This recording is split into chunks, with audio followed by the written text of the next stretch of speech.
जय हिंद दोस्तों, मैं हूं आपका दोस्त के बी। और आज के इस वीडियो में हम वर्ष 2018 में जो आपके रेलवे ग्रुप डी का एग्जाम हुआ था उसमें किस प्रकार से आपके हिस्ट्री के प्रश्न पूछे गए थे, तो उन सभी प्रश्नों को हम लोग डिस्कस करेंगे। देखिए, टोटल 135 शिफ्ट में आपका एग्जाम हुआ था। तो ये जो हमारी वीडियो होगी इसमें हम लोग शुरुआत के 20 शिफ्ट में जो भी आपके इतिहास के प्रश्न पूछे गए थे उन सभी प्रश्नों को डिस्कस करेंगे। तो पूरा वीडियो बहुत ही ध्यान से देखिएगा। और वीडियो अगर आपको पसंद आता है तो इसे लाइक करने के साथ अपने सभी दोस्तों के साथ में शेयर जरूर करिएगा। वीडियो की मैं शुरुआत करूं उससे पहले बता दूं कि अगर आप लोग ग्रुप डी एग्जाम की बहुत ही सिस्टमैटिक वे में तैयारी करना चाहते हैं तो नीचे आपको मेरी अनअकैडमी प्रोफाइल की लिंक मिल जाएगी। उसके ऊपर क्लिक करके आप मुझे अनअकैडमी के ऊपर भी फॉलो कर सकते हैं। कल की अगर मैं बात करूं तो कल आपको 3 क्लासेस मिलेंगी जो कि सभी होंगी ग्रुप डी के लिए। 11:30 बजे हम लोग ग्रुप डी के लिए जो आपके स्पेशल करंट अफेयर होंगे उनको डिस्कस करेंगे। 3:30 बजे हम लोग सेट नंबर 49 करेंगे जो कि आपके ग्रुप डी के प्रीवियस ईयर क्वेश्चन पेपर के ऊपर होता है। और रात 10 बजे जो हम लोगों की ग्रुप डी में पूछे गए केमिस्ट्री के 1000 प्रश्नों की सीरीज चल रही है उसके सेट नंबर 4 को डिस्कस करेंगे। तो इन सभी क्लास के लिंक आपको नीचे डिस्क्रिप्शन में मिल जाएगी, उसके ऊपर क्लिक करके आप इसमें इनरोल कर सकते हैं। और कल आपका संडे है तो संडे को कॉम्बैट होता है।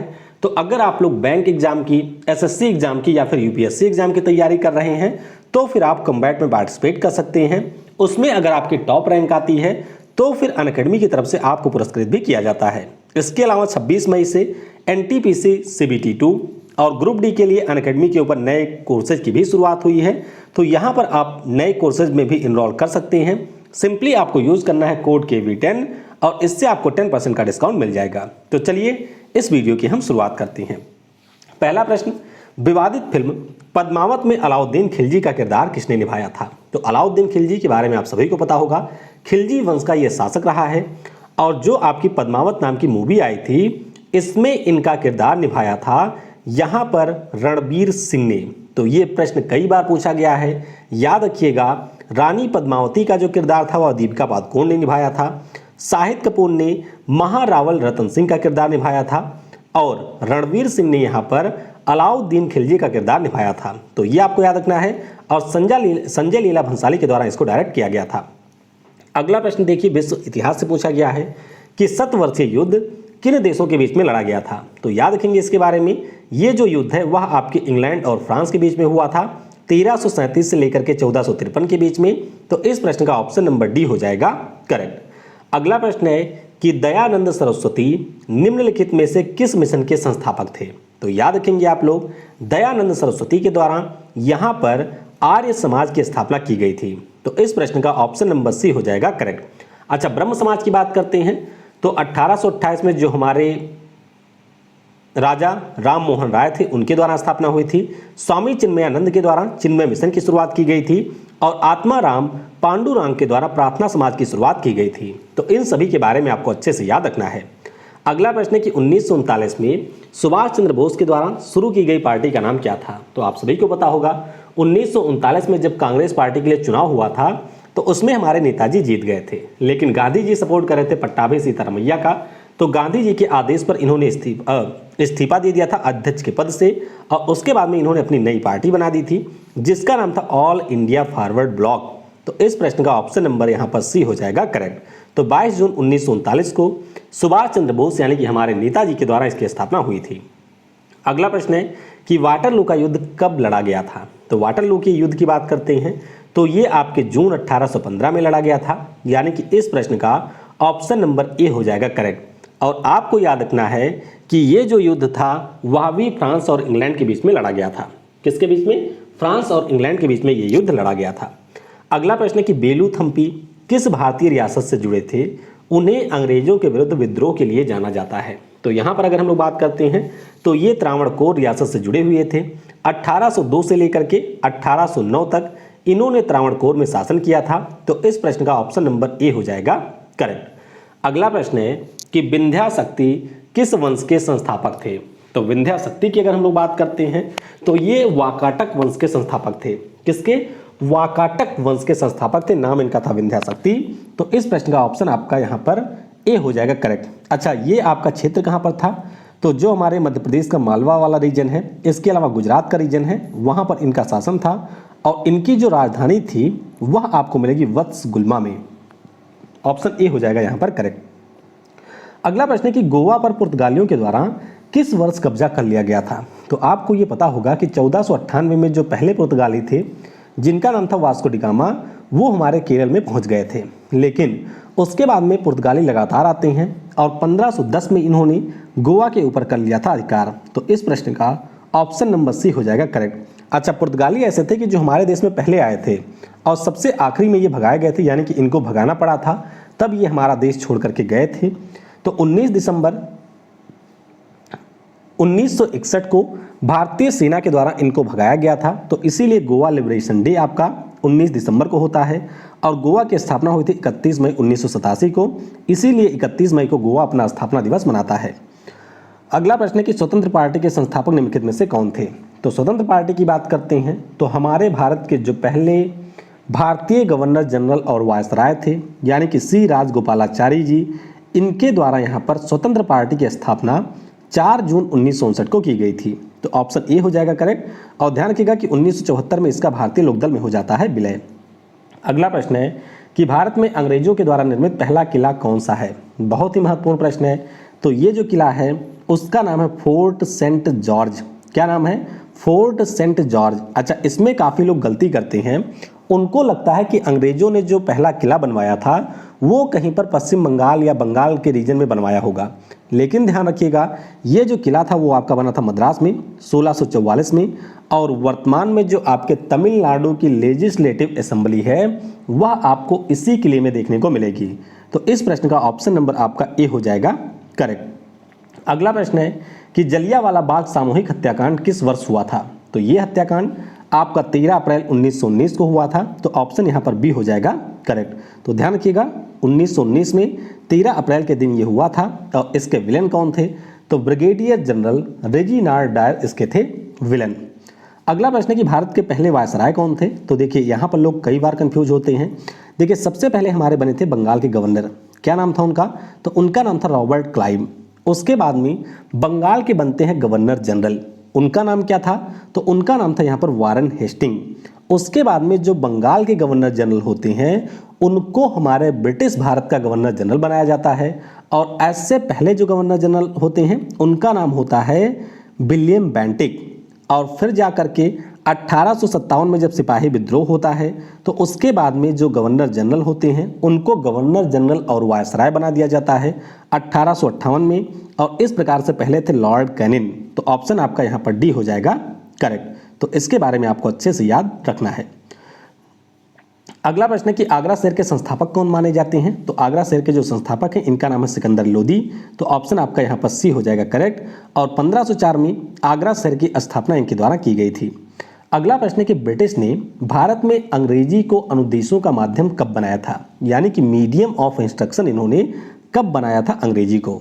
तो 1835। याद रखिएगा मैकाले समिति आपकी आई थी जिसके कारण हम लोग इस समय पाश्चात्य शिक्षा को सोख रहे हैं। तो इस प्रश्न का ऑप्शन नंबर यहाँ पर डी हो जाएगा करेक्ट। क्या होगा? 1835 में यहाँ पर जो माध्यम है उसको इंग्लिश बनाया गया था।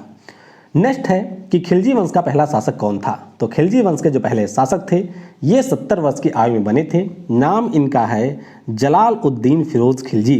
क्या नाम है? जलाल उद्दीन फिरोज खिलजी इनका नाम है।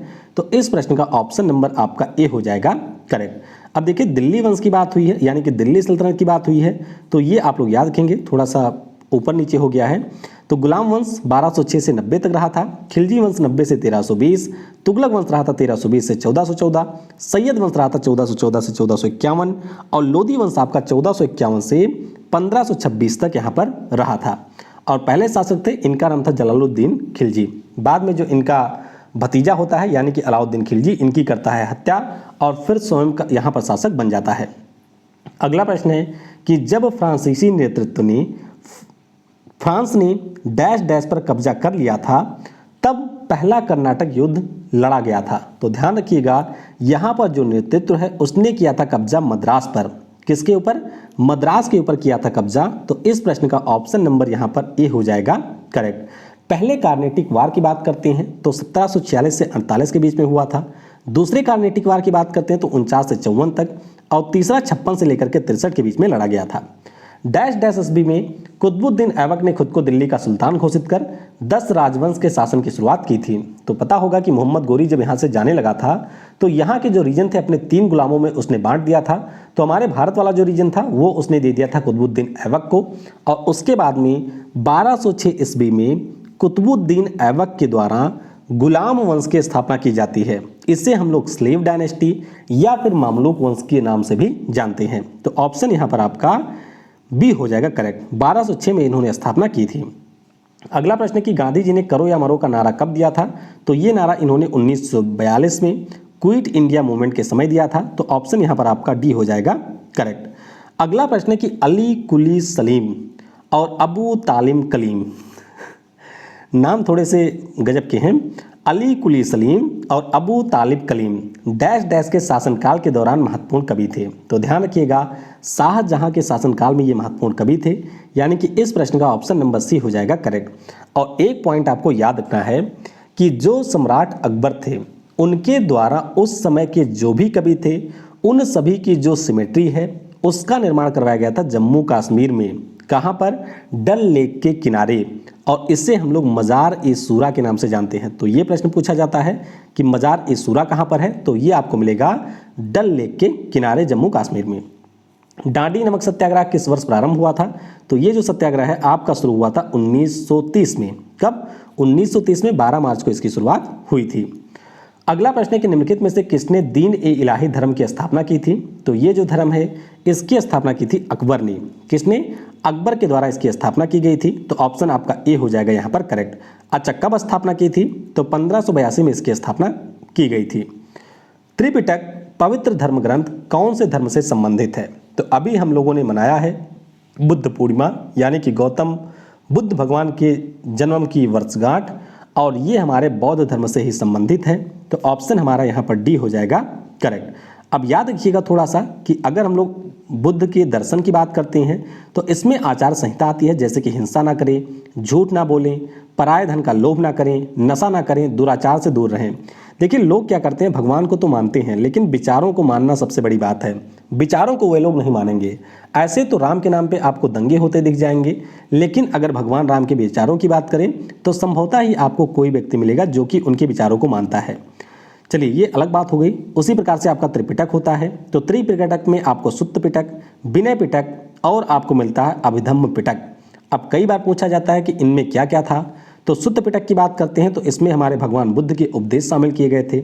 विनय पिटक की बात करते हैं तो जो यहाँ पर बौद्ध संघ था उसके नियम इसमें शामिल थे। और अभिधम्म पिटक की बात करते हैं तो इसमें बुद्ध के दर्शन को शामिल किया गया था। तो ये सारी चीज़ें आपको याद रखनी है। अगला प्रश्न है कि बोस्टन चाय पार्टी किस वर्ष हुई थी? तो ये जो चाय पार्टी थी ये आपकी हुई थी 1773 में, यानी कि ऑप्शन नंबर आपका डी हो जाएगा करेक्ट। अच्छा, ये मामला था क्या? देखिए अंग्रेजों ने हमको गुलाम बनाया था, उसके पहले उन्होंने अमेरिका को भी नहीं छोड़ा था, यानी कि अमेरिका के ऊपर भी बहुत समय तक उन्होंने शासन किया था।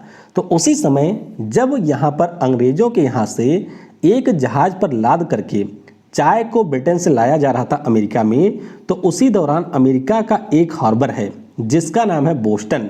वहाँ पर जब इनकी जहाज़ पहुँचती है तो अमेरिका वाले सीधे उनकी जहाज़ में घुस जाते हैं और उसके बाद में जो चाय वगैरह की यहाँ पर बोरे या जो भी रखा गया था उसको उठा करके फेंक देते हैं पानी में। तो 16 दिसंबर 1773 को ये घटना हुई थी और इसी को कहते हैं बोस्टन चाय पार्टी। ठीक है, चाय की पार्टी यहाँ पर नहीं हुई थी, चाय को यहाँ पर फेंका गया था। तो डी हो जाएगा करेक्ट। भारत में अंग्रेजों के द्वारा निर्मित पहला किला मैंने आपको बता दिया। तो देखिए ये 2 बार पूछा गया प्रश्न है। तो ये आपका फोर्ट सेंट जॉर्ज है। प्रतिहार राजवंश का संस्थापक कौन था? तो प्रतिहार राजवंश की बात करते हैं तो हरिश्चंद्र के द्वारा इसकी स्थापना की गई थी। तो ऑप्शन यहाँ पर सी हो जाएगा करेक्ट। और इनकी राजधानी क्या थी? तो इनकी राजधानी थी कन्नौज, जो कि आपको मिलेगा उत्तर प्रदेश में। यहोल शिलालेख निम्नलिखित में से किन शासकों से जुड़ा हुआ है? तो यहोल शिलालेख की बात करते हैं तो ये जुड़ा हुआ यहाँ पर पुलकेशिन द्वितीय से। किससे? पुलकेशिन द्वितीय से यहाँ पर यहोल शिलालेख जुड़ा हुआ है। ध्यान रखिएगा यहाँ पर 6th सेंचुरी से लेकर के 12th सेंचुरी के बारे में बताया गया है। तो ये आपको याद रखना है। अगला प्रश्न है कि proto history is the period between dash dash and the history for which we have a few written records, यानी कि प्रोटो हिस्ट्री किनके बीच का समय होता है इसके बारे में आपको बताना है। तो ध्यान रखिएगा प्रोटो हिस्ट्री की बात करते हैं तो ये आपके हिस्ट्री और जो हमारी यहाँ पर होती है प्री हिस्ट्री, इसके बीच का समय होता है और यहाँ पर इसके बारे में हमें कुछ रिटन रिकॉर्ड भी मिलते हैं। तो डी हो जाएगा यहाँ पर करेक्ट। अगला प्रश्न है कि बौद्ध ग्रंथों के अध्ययन करने के लिए विजयवाड़ा में कौन सा चीनी विद्वान रहा था? तो इनका नाम है जुआंग जांग। क्या नाम है? जुआन जांग इनका नाम है। तो चीन के थे ये, दरअसल चीन से चले आए थे। इनका काम क्या था? जैसे चीन में भी हमारा बौद्ध धर्म था, भारत में भी था, तो मुख्य रूप से ये अध्ययन कर रहे थे कि चीन में जो बौद्ध धर्म है और हमारे भारत में जो बौद्ध धर्म है उनमें क्या क्या समानताएं हैं या किस प्रकार से इनका इंटरेक्शन है, उसी के बारे में ये रिसर्च वगैरह कर रहे थे। तो विजयवाड़ा में आकर के ये रहे थे।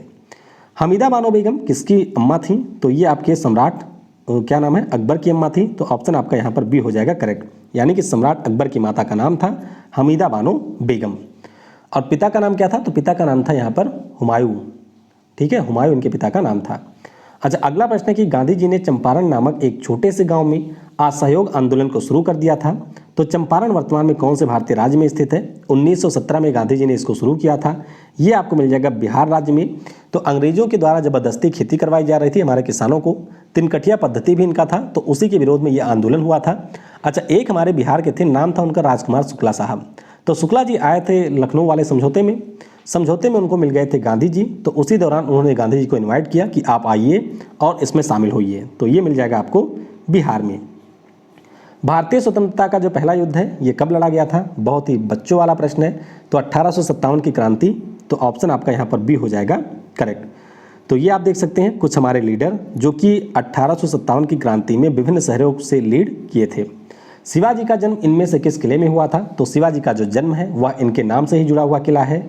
नाम इसका है शिवनेरी। तो ऑप्शन आपका यहाँ पर डी हो जाएगा करेक्ट। कहाँ पर? शिवनेरी में इनका जन्म हुआ था।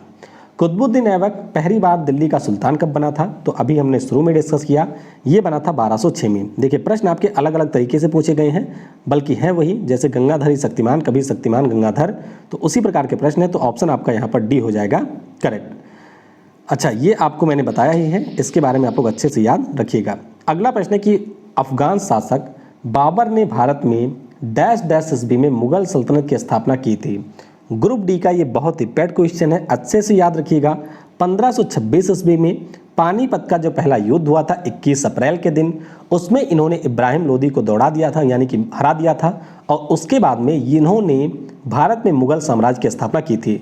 और एक पॉइंट आपको ध्यान रखना है कि जो हमारे सिख धर्म के संस्थापक थे, यानी कि गुरु नानक देव जी, वह इस युद्ध के रहे थे प्रत्यक्षदर्शी, यानी कि उनके आंखों के सामने ये युद्ध हुआ था। तो आप याद रखेंगे 1526 में 21 अप्रैल के दिन यह युद्ध लड़ा गया था। अगला प्रश्न है कि निम्नलिखित में से कौन से वेद में संगीत का वर्णन है? तो सा से संगीत, सा से हमारा है सामवेद। ऑप्शन आपका यहाँ पर ए हो जाएगा करेक्ट। क्या होगा? ऑप्शन हमारा यहाँ पर ए हो जाएगा करेक्ट। तो ये आप देख सकते हैं, सामवेद का मतलब ही होता है साम अर्थात रूपांतरण और संगीत, सौम्यता और उपासना। तो इसमें आपको संगीत देखने को मिलेगा। अंग्रेजों ने भारत में अप्रत्यक्ष चुनाव की जो प्रणाली होती है उसको किस अधिनियम के द्वारा प्रारंभ किया था? तो 1892 में जो अंग्रेजों के द्वारा एक्ट लाया जाता है उसी के द्वारा इनडायरेक्ट इलेक्शन सिस्टम को इन्होंने शुरू किया था। तो ऑप्शन आपका यहाँ पर सी हो जाएगा करेक्ट। क्या होगा? सी आपका हो जाएगा करेक्ट। अगला प्रश्न है कि बाबरनामा जो बाबर की आत्मकथा है किस भाषा में लिखी गई है? तो ये लिखी गई है तुर्की भाषा में। किसमें? तुर्की भाषा में ये लिखी गई पुस्तक है। तो इसके बारे में आपको याद रखना है। तुर्की वैसे आपके बाबर की मदर लैंग्वेज थी, मतलब आपके नहीं, मतलब बाबर की मदर लैंग्वेज थी। डैश डैश में स्वामी विवेकानंद ने रामकृष्ण मिशन की स्थापना की थी। तो इसकी स्थापना इनके द्वारा 1 मई 1897 को की गई थी, यानी कि इस प्रश्न का ऑप्शन नंबर डी हो जाएगा यहाँ पर करेक्ट। अगला प्रश्न है कि सूरी राजवंश की स्थापना शेर शाह सूरी ने किया था, जिसने डैश डैश तक शासन किया था। तो इसने शासन किया था 1540 से 45 तक। हराया इसने किसको था? तो हरा दिया था इसने हुमायूं को। किसको? हुमायूं को इसने हराया था। अच्छा, शेर शाह सूरी से आपके बहुत प्रश्न पूछे जाते हैं। तो 1472 में होशियारपुर में इनका जन्म हुआ था। बचपन का नाम था इनका फरीद खान और इनको शेर खान भी कहा जाता है। ऐसा माना जाता है कि जब ये छोटे बच्चे थे तो इन्होंने मार दिया था शेर को। अब कितनी सच्चाई है इसके बारे में मुझे आइडिया नहीं है। पिता के नाम इनका था, पिता इनके जौनपुर के जागीरदार थे, जौनपुर में ही इनकी शिक्षा हुई थी। चंदेरी का जो युद्ध लड़ा था बाबर ने किसके साथ में? मदनी राय के साथ में।